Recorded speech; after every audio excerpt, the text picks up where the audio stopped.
Ah, j'ai gagné. C'est moi qui fais l'intro. C'est parti. Bonjour à tous, bienvenue dans Cult & Click. Je suis Kerr et Big B. Bonjour à tous. Et on est là aujourd'hui pour vous parler des news, de l'actualité ciné-série du moment. Si vous voulez tout ce qui est course épique, etc., ça ne sera pas avec nous. Une actualité, ma foi, particulièrement chargée. Est-ce que tu me laisses le privilège de commencer par la news pognon ? Seulement si on fait un Shifumi. Ah. Tu m'as niqué. Ouais, c'est toi qui commence. Et donc alors. on va commencer, et évidemment pour commencer, on va faire la news pognon. Quelle est ta news pognon, Kerr ? Ah, merci. Bah, du coup, il faut me la montrer. On va parler d'Avengers Infinity War, qui est un film qui, ma foi, a l'air de plutôt bien marcher à travers le monde. Quelques personnes vont le voir en salle. Il était à son deuxième week-end aux États-Unis, après avoir battu le record historique du meilleur démarrage de l'histoire, dépassant Star Wars épisode 7. Et bien là, il était en deuxième week-end. On s'attendait à une chute assez importante, entre 55 et 65% par rapport à la première semaine. Il a baissé de 56%, donc on était plutôt bien, avec 112 millions de dollars. Un total qui est déjà vertigineux, puisqu'il est à travers le monde, bien évidemment. Alors qu'on salue Medjay sur le chat, il est au total de 1,2 milliard de dollars. Il n'est pas très loin d'être le plus gros succès déjà de l'année 2018. Le plus gros succès pour l'instant, c'est Black Panther avec 1,338 milliards et 338 millions, ce sont des gros chiffres. Et figure-toi qu'Avengers Infinity War est déjà le 15e plus gros succès de l'histoire, si on ne prend bien évidemment que le pognon, pas du nombre de places, sinon Avengers Infinity War est très loin. Il a déjà un total de 453 millions de dollars aux États-Unis. C'est aussi le 15e plus gros succès de l'histoire de l'humanité des États-Unis d'Amérique. Et à l'heure où on vous parle, il va mettre une dérouillée à Age of Ultron et Star Wars. Vous allez me dire, oui, lequel ? Le premier. C'est le symbole. Et en France, ça marche également très bien, puisqu'il a 3,3 millions d'entrées. Donc il y a 3,3 millions de Français qui se sont déplacés en salle pour voir Avengers Infinity War. Après, moi je crois qu'on est à peu près 100 000, mais qu'on va le voir très souvent. Oui. Il est devant les Gardiens de la Galaxie qui avaient fait 2,4 millions d'entrées, Civil War 2,98 millions d'entrées, Black Panther avait vachement bien marché en France, je ne pensais pas à ce point, 3,5 millions d'entrées. Les deux plus gros succès de Marvel, et c'est l'objectif pour Infinity War, c'est les dépasser, ils devraient le faire, c'est Ultron avec 4,3 millions et Avengers avec 4,5 millions. Voilà, c'était la news pognon. Vous allez me dire, mais il y a peut-être d'autres films qui sont sortis. Peut-être, en effet, mais on s'en fout complètement. Avengers Infinity War est en train de tout massacrer au niveau du box-office. Alors la question, bien évidemment, c'est va-t-il réussir à atteindre le 2 milliards ? Il est fort probable qu'il atteigne les 2 milliards et il deviendrait ainsi le premier film dans la catégorie estivale. Alors vous allez me dire avril, mai, c'est pas tellement l'été, mais pour Hollywood ça l'est, ça fait partie de cette catégorie de films qui sortent avril, mai, juin, juillet, qui sont considérés donc comme les blockbusters estivaux. Et il serait le premier peut-être à dépasser les 2 milliards, parce qu'il n'y a pour l'instant eu que 3 films qui ont dépassé les 2 milliards de dollars. Il y a bien évidemment le film Titanic, le film Avatar et le film Star Wars épisode 7, je ne les ai pas dit dans l'ordre. Et donc voilà, l'enjeu est là. Et pour essayer de croire un petit peu à ce passage des 2 milliards, on peut se dire que le film n'est pas encore sorti en Chine, là il sort je crois ce week-end. Et alors, il ne faut pas non plus s'attendre à des miracles pour la Chine concernant Avengers Infinity War. Les Marvel réussissent plutôt moyennement. Là-bas, le plus gros succès, je crois, c'est Ultron, avec 250 millions de dollars. Alors vous allez me dire, c'est pas mal. Mais vous savez, nous, des sommes comme ça, c'est rien pour nous. Soyons honnêtes.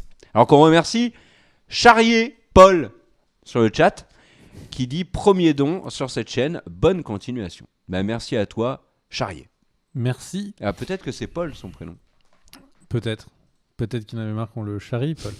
Et le truc, c'est que je voulais juste préciser pour tout le monde qui suivent l'émission en live que nous testons une petite solution technique ce soir particulière.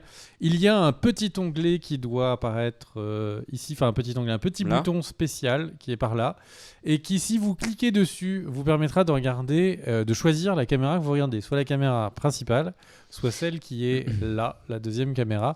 Donc je regarde pour les gens qui sont sur le deuxième Voilà. Dites-nous si ça fonctionne bien, si une fonctionnalité vous aimez bien. Ça ne sera sans doute pas une fonctionnalité que nous aurons beaucoup de fois, parce que c'est compliqué d'avoir les deux régies, mais on s'est dit pourquoi pas.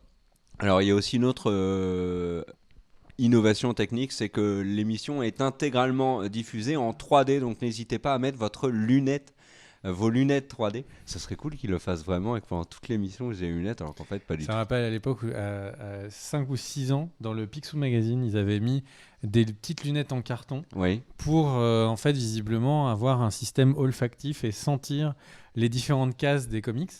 Et je galérais, je ne comprenais pas pourquoi je ne sentais rien. C'était le magazine d'Avril. Et le truc, c'est génial. J'ai mis un bon mois à comprendre que c'était un foutage de ma gueule. Mais moi, j'avais une planche 3D extrêmement moche avec un dinosaure et j'avais des lunettes et je pouvais voir le dinosaure extrêmement moche en 3D. Mais j'étais jeune, hein. Vous connaissez pas, mais c'était dans les années 50-60, hein, là, de ce dont on vous parle. Alors, on remercie également Guillaume Dédé qui nous dit « Let's go Celtics !» Sacré Dédé. Et le truc, c'est que c'est sûr que les Celtics ont fait quelque chose que je n'attendais pas. C'est mettre un magnifique 4-1 aux Sixers, qui était quand même favori. Alors, on enchaîne avec les petites news. Alors moi, j'ai des toutes petites news, mais je vais vous les dire, c'est presque le retour du quickie. Plus c'est court, moins c'est bon. Donc, en gros, la première news, c'est tout simplement Captain Iron Man, plutôt. Iron Man. Ouais. Bah, peut-être qu'il a fait son service militaire et qu'il a pris du galon, le monsieur. Pas du tout. C'est juste qu'il a arrêté de boire et que du coup, maintenant, c'est le capitaine de soirée. Il conduit les autres Avengers parce qu'ils sont tous Sam Stark. Et donc, en fait, Iron Man s'est fait piquer son costume. En fait, donc, dans les entrepôts de la Pacoima, où étaient conservés donc, certains des costumes du premier Iron Man, eh bien, il y a eu un vol, et c'était un vol ciblé. Les gens étaient vraiment partis chercher ce costume-là, car, écoutez bien, le costume d'Iron Man est estimé à $325,000. Et eh bien, ils se sont fait plaisir. Voilà, je trouvais ça marrant. Tu reparles de Robert Downey Jr. Quelqu'un, non, pas du tout. Eh ben, du coup, je peux placer une petite anecdote. Il peut le racheter sans aucun problème, notre ami Robert Downey Jr., parce que Variety cette semaine a révélé le salaire de beaucoup d'acteurs de ses derniers films, et ils ont notamment révélé que Robert Downey Jr. a touché $10 millions pour le film Spider-Man Homecoming, où il est dans les faits 8 minutes à l'écran. Il a touché 3 millions de plus pour ce film que Tom Hardy, qui a le rôle titre de Venom. C'est pas mal. C'est pas mal, mais ce qui est vraiment choquant, c'est que pour Spider-Man Homecoming, eh bien, Scarlett Witch, Scarlett Johansson, elle est pas dedans. En fait, n'a pas été payée. Bah oui, mais elle est pas dedans. Parce qu'elle n'était pas dedans. Bah oui. Mais il y a vraiment toujours une différence qui est insupportable. Et il y a une rumeur qui dit que Tom Holland aurait été payé en fromage. Voilà, c'était pour faire une blague sur la Hollande. Merci à tous. Passez une agréable soirée. On coupe le live, c'est fini, on repart. Merci à tous. C'était une belle aventure YouTube, c'est sympa. En tout cas, voilà, c'était le Harakiri. Voilà, on continue. Il y a une autre petite news quickie. C'est Friday Night Lights. Est-ce que tu te souviens de cette série qui était issue d'un film, qui était issu d'un livre, qui était issu, lui, d'une bande dessinée, qui était issu d'une grotte, tu vas trop loin. d'une peinture sur une grotte néandertale. Toujours, la blague est bonne, tu la pousses trop loin. Et tu vas dans les extrêmes, et les extrêmes, c'est jamais l'humour, l'extrême. Les grottes. Est-ce que Bref, je ne veux pas lancer une question sur les extrêmes sur le chat. Donc, en gros, Friday Night Lights, eh bien, va avoir un reboot remake. Ça, c'est cool. Il va y avoir un nouveau film qui va... Ah, ça va être en film. Ouais, ça va être un nouveau film qui donc va retraiter l'histoire de Friday Night Lights. Moi, c'est une de mes séries préférées, clairement top 10. C'était un film que j'ai trouvé bien sans plus. C'était vraiment petit film indépendant, mais que j'ai trouvé plutôt agréable.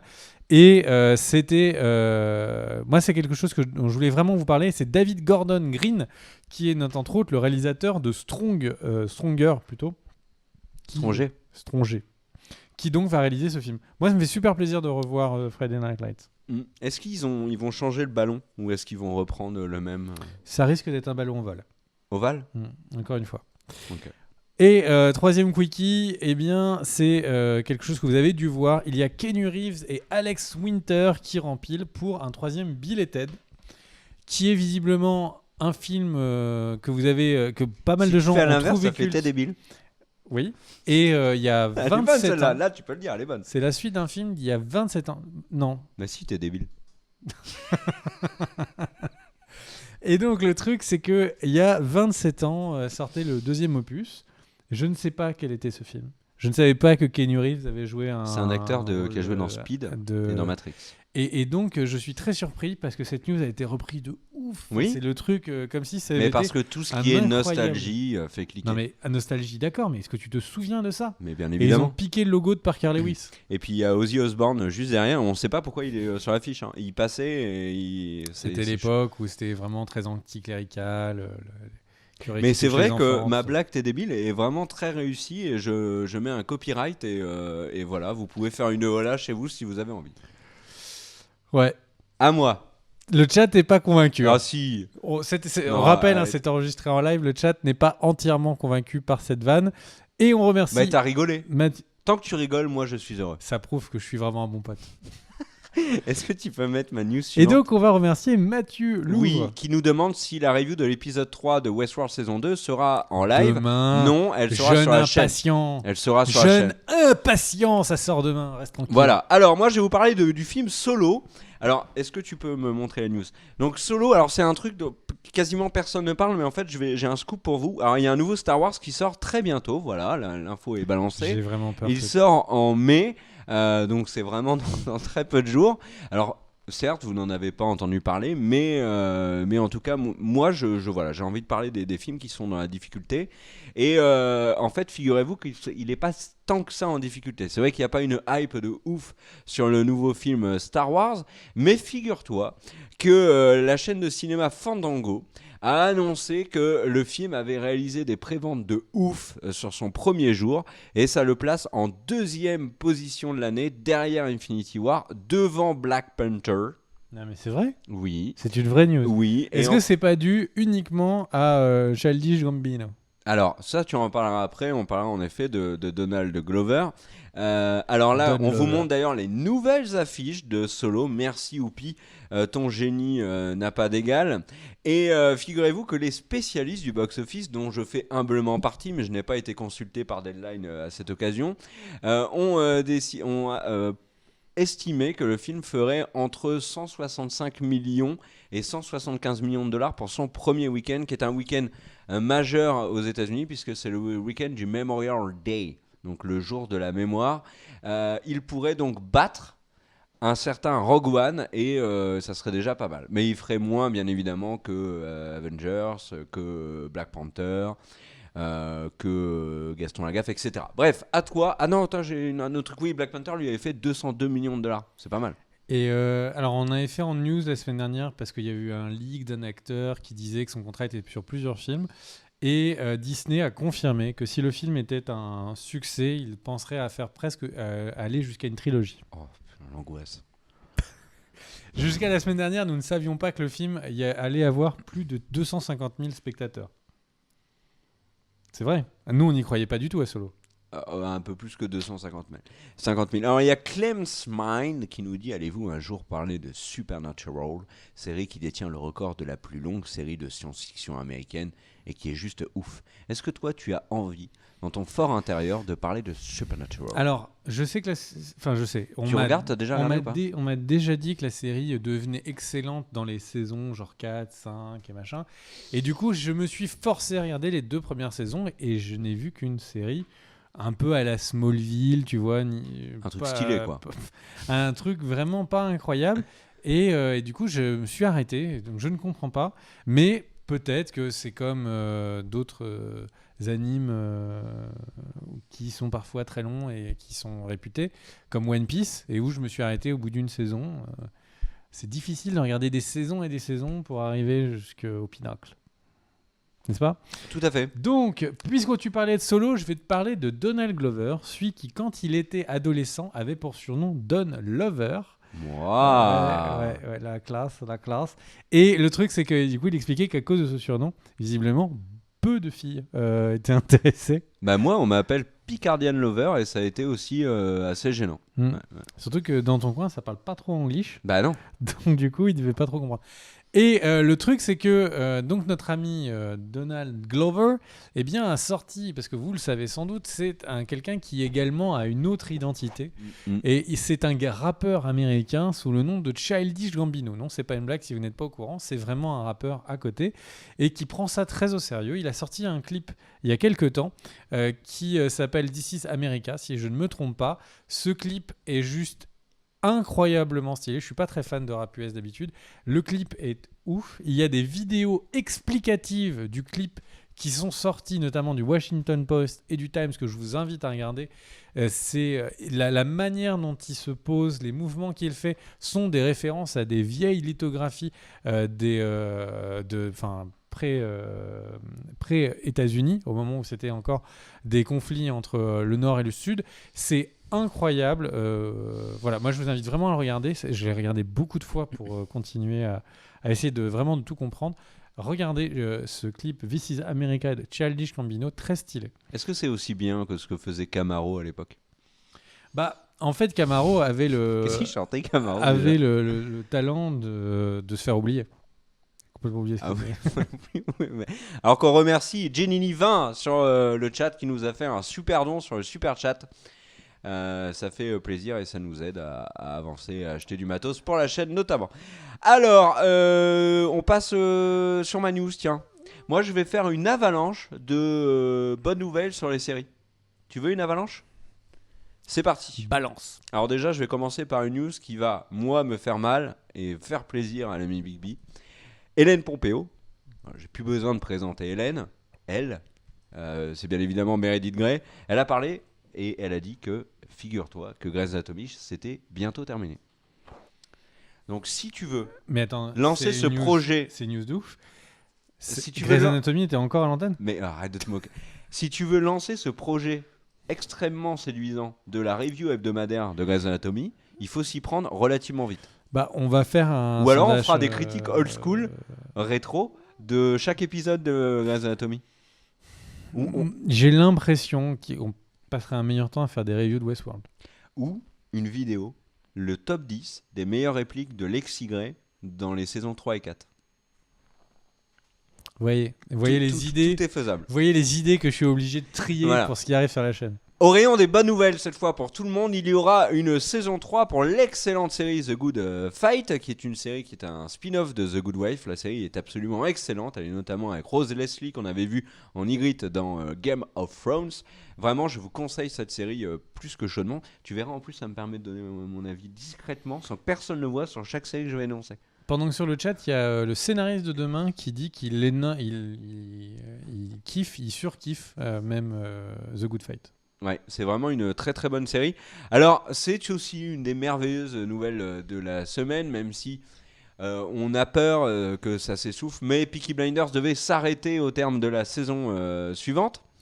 Et ben en fait, pas du tout. La série repart pour 3 saisons supplémentaires et il pourrait y avoir un spin-off. On ne sait pas encore sur qui, mais un spin-off qui serait développé. Il y aura également une saison 6 pour la série The 100, que personnellement nous ne regardons pas et on n'en a absolument rien à faire. Mais voilà. La série Troll Hunter revient bientôt avec une saison 3 et ça sera la dernière. Après, c'est terminé. La première saison était vraiment excellente, la deuxième beaucoup moins. Et ben c'est bientôt terminé. 13 Reasons Why reviendra pour sa saison 2 le 18 mai sur Netflix. La série The Resident, qui est une série que j'aime plutôt pas mal, reviendra pour une saison 2. La série de Ryan Murphy, donc assez originale. Moi je préfère sa version démoniaque. C'est quoi ? Resident Evil. Ah, oh, bien joué. Donc la saison 2 de la série. Pendant que Whoopi est en train de vomir de la nudité de la blague, il est en train de nettoyer le clavier parce qu'il y a un peu de vomi qui est sorti de sa bouche comme ça. Donc la série 911 reviendra, je préfère le lire en français parce que c'est compliqué en anglais. Un truc qui moi m'a fait vraiment beaucoup plaisir, la série The Orville de Seth MacFarlane reviendra pour une saison 2 et ça franchement c'est cool. Si vous n'avez pas vu cette série, regardez-la. Franchement, le début est un peu moyen mais moi je me suis éclaté toute la saison. Et vraiment, je la conseille. La série sur les mutants, The Gift, reviendra pour une saison 2. Transparent reviendra Gifted reviendra pour une saison 5 comme prévu, sans l'acteur Jeffrey Tambor, qui est englué dans des affaires de harcèlement sexuel. Et ben, la saison 5 de Transparent sera la dernière, on pouvait s'y attendre. La saison 4 de Unbreakable Kimmy Schmidt, ça c'est une série pour l'ami Cardell, et ben elle s'arrête à la saison 4. Et enfin, dernière nouvelle, et c'est aussi un truc hyper cool. Non, tu regardes pas mon téléphone, ça tombe, c'est sexuel. Non, ça ne l'est pas du tout. C'est rarement sexuel sur ton téléphone. C'est pas du tout sexuel. C'est quelque chose qui est clair. La série Santa Clarita Diet reviendra sur Netflix pour une saison 3. Voilà pour mon spam d'infos. Retenez ce que vous voulez. À toi. Très bien, et bien du coup de mon côté je vais vous parler de Tom Hiddleston qui nous a annoncé qu'en fait son personnage aurait dû mourir. Oui, quel personnage donc Loki. Tom Hiddleston il a joué Loki et après il a fait du théâtre. Il a joué dans The Night Manager. Et le truc c'est que il a fait du théâtre. Et donc notre ami Tom Hiddleston expliquait qu'en fait son personnage de Loki était prévu comme mort dans Thor The Dark World. C'est pour ça que donc dans la scène, il sauve son frère, etc., etc. Et il meurt. La production, le film se fait, les scènes sont finies, la post-production est terminée. Loki s'apprêtait donc à annoncer son départ de... Oula. Wow. Jenny Nivin vient de faire un énorme don et dit « J'ai découvert Superstar cette semaine grâce à vous et franchement merci, continuez comme ça ». Bah merci, tu as fait un énorme don Jenny Nivin et grâce à toi, nous... On va trinquer une bière ce soir. Oh bah non, même pas. On va investir dans la chaîne. Non, c'est vrai, en plus on fait que ça. Et il y a Dark Planner qui dit super boulot les gars, même si c'est un peu un AV la forme de l'eau. Allez-vous parler d'Happy sur Netflix. Et Happy, je suis en train de regarder actuellement, c'est pas mal du tout. Ouais. Et donc j'étais en train de dire, Tom Hiddleston a annoncé qu'en fait la production... j'aimerais juste remercier Akanou14 qui fait la modération avec Medjay sur le chat. Et sans les modérateurs de notre chat, eh ben le chat serait très bien aussi, mais peut-être moins. Serait moins modéré. Voilà, il serait en tout cas moins modéré et vous êtes des personnes importantes et on ne le dit pas assez.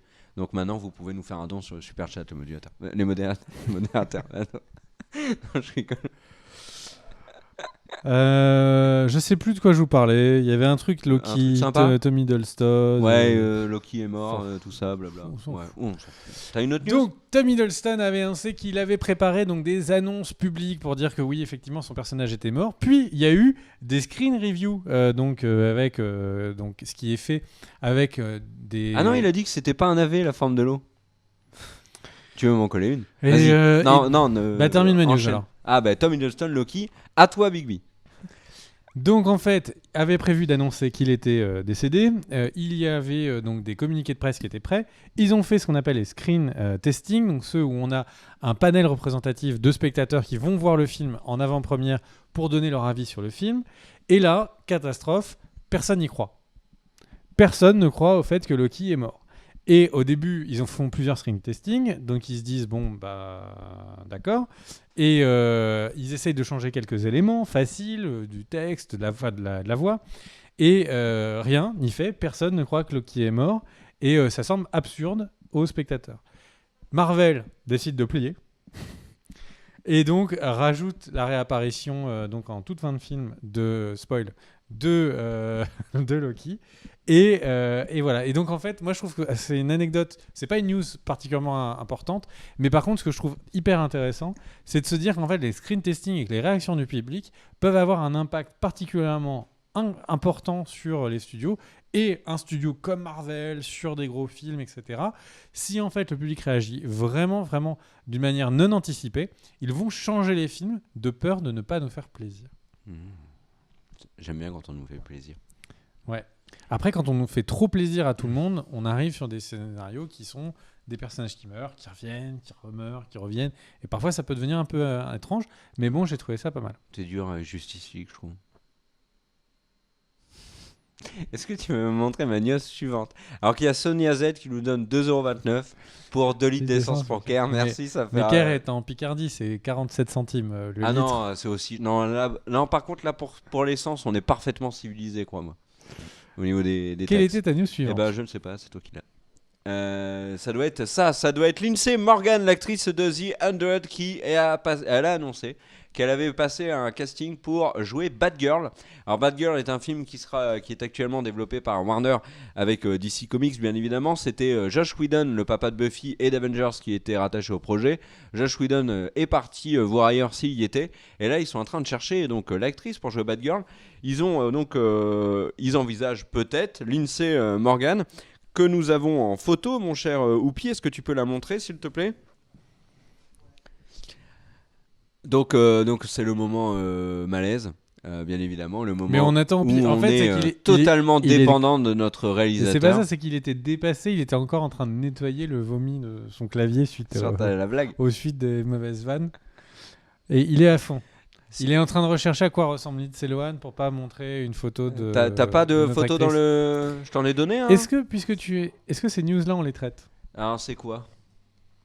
Non, voilà. Non, on n'a pas le droit. Il mérite pas, franchement. Marvel nous a dit que celle-là, il fallait qu'on la garde secrète. Ouais, celle-là, on la garde. Et celle-là, c'est DC qui nous a dit qu'il fallait qu'on la garde secrète.